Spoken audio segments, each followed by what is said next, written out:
11वीं गणित अध्याय 5 सम्मिश्र संख्याएं एवं द्विघातीय समीकरण। सम्मिश्र संख्या के बारे में बता दिया। अब जो है सम्मिश्र संख्या प्रणाली में वर्ग समीकरण क्या होता है इसको हम देखते हैं। सम्मिश्र संख्या प्रणाली में वर्ग समीकरण, इसको आपने 10वीं में पढ़ लिया है। सम्मिश्र संख्या में वर्ग समीकरण को अब इसी के बारे में देखना है, क्योंकि हमको मालूम है कि वर्ग समीकरण का माना वर्ग समीकरण, इसका मानक रूप है ax² धन bx धन c बराबर 0। a b c वास्तविक संख्याएं और a का मान not equal to 0।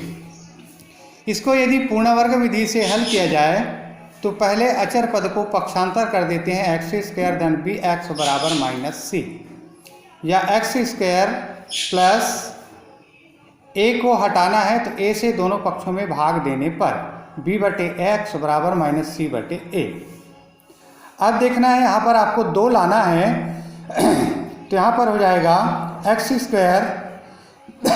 bx/a plus b/2a बराबर -c/a प्लस b/2a। इसके दोनों का वर्ग करके जोड़ने पर जोड़ा गया इसको तो x प्लस b/2a का होल स्क्वायर बराबर b² माइनस 4ac/4²।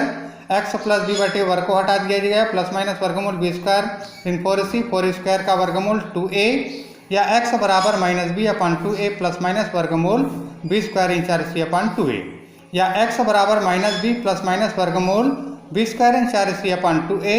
अतः वर्ग समीकरण x² धन bc के मूल क्रमशः -b प्लस वर्गमूल b² इन 4c/2a या -b माइनस वर्गमूल b² इन 4c/2a होंगे। व्यंजक b² इन 4c का मान यदि 0 से छोटा है तो इसको विविक्त कर कहते हैं, और यदि b² इन 4c का मान 0 से बराबर छोटा है तब वर्ग समीकरण प्राप्त मूल्य सम्मिश्र होते हैं। जैसे एक उदाहरण मैं बताता हूँ। आपको दिया गया है वर्ग समीकरण x² धन x धन 1 बराबर 0 को हल कीजिए। आपका दिया गया वर्ग समीकरण x² धन x धन 1 बराबर 0 की व्यापक वर्ग समीकरण से x² धन bx धन c बराबर 0 से तुलना। a बराबर 1, b बराबर 1, c बराबर 1। विविक्त कर d ज्ञात कीजिए। b² इन 4ac 1 का वर्ग ऋण 4 गुणित 1 गुणित 1 ऋण 3, ये 0 से छोटा है, इसलिए समीकरण से प्राप्त मूल्य सम्मिश्र होंगे। और मूल ज्ञात करेगा -b प्लस माइनस वर्गमूल b² ऋण 4ac/2a से -1 प्लस माइनस वर्गमूल -3/2a तो -1 प्लस i वर्गमूल 3/2। तो एक धन चिन्ह और दूसरा ऋण चिन्ह, तो मूल आएगा ऋण 1 धन i बटे करनी 3/2 और -1 माइनस i करनी 3/2। जैसे उसी प्रश्नावली का एक क्वेश्चन और है, वर्ग समीकरण x² धन 2 बराबर 0 को हल कीजिए। वर्ग समीकरण 2 बराबर 0 व्यापक वर्ग समीकरण x² धन bx धन c बराबर 0 से तुलना करने पर a बराबर 1, b बराबर 0, c बराबर 2। b² ऋण 4ac d निकालिए तो 0 माइनस 4 गुणित 1 गुणित 2 ऋण 8 जो है 0 से छोटा है। मूल्य जो है सम्मिश्र होंगे।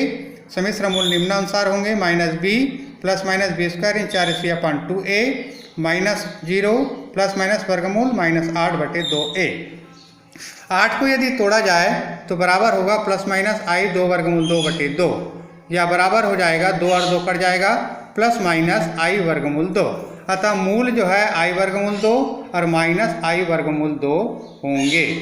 इसी तरह से उसी प्रश्नावली का 3 का 8वां सवाल है 5.3 का। वर्ग समीकरण वर्गमूल 3x² इन 2 वर्गमूल 2x धन 3 वर्गमूल 3 बराबर 0 को हल कीजिए।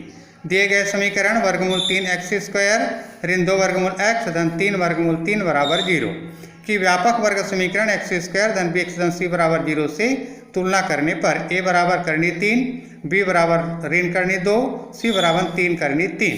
b² ऋण 4ac -2 का होल स्क्वायर 4 गुणित करनी 3 गुणा 3 करनी 3, या 2 ऋण 36 माइनस 34 0 से छोटा है। मूल सम्मिश्र होंगे जो निम्नानुसार होंगे। -b प्लस माइनस वर्गमूल b² इन 4ac/2a बराबर minus minus plus minus -2 plus minus वर्गमूल -34/2 करनी 3। तो हो जाएगा माइनस माइनस प्लस वर्गमूल 2 प्लस माइनस आई करनी 34 बटे 2 करनी 3। तो हो जाएगा करनी 6 प्लस माइनस आई करनी 102 बटे 6 वर्गमूल 3 से गुणा एवं भाग करने पर। तो हो जाएगा मूल करनी 6 धन आई करनी 102 बटे 6 एवं कर्णमूल 6 ऋण आई करनी वर्गमूल 102 बटे 6 ये इसके मूल कहलाएंगे। ये समिश्र संख्या इतना ही था।